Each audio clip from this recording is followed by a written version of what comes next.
is our diversity essentially a diversity of the elite? Or is our system of affirmative action working? Do you want me to try to start that? Well, unfortunately, Chancellor Block and I both live in states that have banned the use of affirmative action, even after the University of Michigan, to my great pride, fought all the way to the Supreme Court to preserve it. I am a huge believer in affirmative action and believe in the way that it was practiced at the University of Michigan. Was a way that was both very ethical and honorable, and tried to create diversity across a huge spectrum from a pool of all qualified applicants. I mean, this notion that we were somehow giving people a seat who didn't deserve to be there because they weren't qualified was a complete falsehood. And your graduation rate in some ways is the right. And we had great success, and we could demonstrate it. We demonstrated through research the absolute educational value of having diverse perspectives in the classroom. And the way that we define diversity was extremely broad and include economic diversity as well as racial and ethnic diversity. And so for me, when our state changed the Constitution after the Supreme Court decision in 2003, it was a tremendous disappointment to me. Now, we have worked, even though affirmative action is banned, we have worked really hard to keep our student body diverse from many, many different perspectives. But affirmative action, I thought, was a good tool. It was a gentle tool. And I've been very proud of the fact that we have permitted other institutions in the country to use it, because I think it's been a great success in American higher education. But yeah. Chancellor Block? I'm a big supporter as well, and there's just no substitute for having diversity in the classroom. All the students benefit from it. You know, in California, again, it's a struggle, as it is in Michigan. We work hard to keep our classes diverse, but it's a problem. You know, I always remember that Antonio Villaraigosa, our mayor, who's quite impressive, says he came in UCLA the back door and left the front door.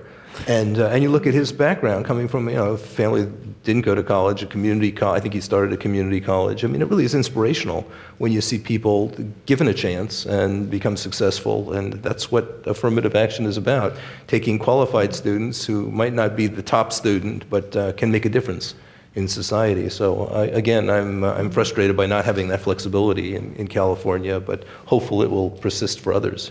I think the Texas case is interesting because it's nuanced. You know, it's a very complicated, very different from the Michigan case in that, you know, they had a top 10% plan, and then layered on top of that is affirmative action. But, you know, the thing that for me was so perverse about the 10% plan is it rests on the assumption that you're going to keep segregated schools. Right. And it's only successful if you persist in segregation of schools, which we don't think is a good idea. Right. And so that never seemed right to me. But again, the case itself is complicated. I know that there have been just scores of briefs that have been filed by all sectors of the society, many of the same groups that that filed briefs in the Michigan cases, and so we'll see what happens. But I haven't given up hope. What would happen if the Supreme Court banned the use of preferences based on race, but permitted them based on other things? How much less diverse? And I asked you because essentially, you both can still do preferences based on income, I assume. Your state constitutions haven't barred that. Right. And so I guess the question is, the nation may not be, but may be about to go through a version of what your states have gone through. And how much does it change things? It's not a substitute. I mean, the studies that we did found that socioeconomic diversity is not a good indicator of, you know, racial and ethnic. The two just don't overlap. And the issue, but I mean, you've probably done similar studies. So it would be a loss. So replacing it would still leave you with a significantly more homogeneous population based on race. That is my view. Yeah. But and I think that's consistent with other states as well. There really isn't any other proxy right.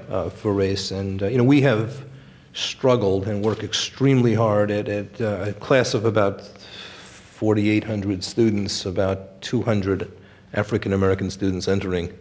That's a very small number, very small number, and nothing we're proud of. And it makes a difference to the students, being the only student in their class that are African American.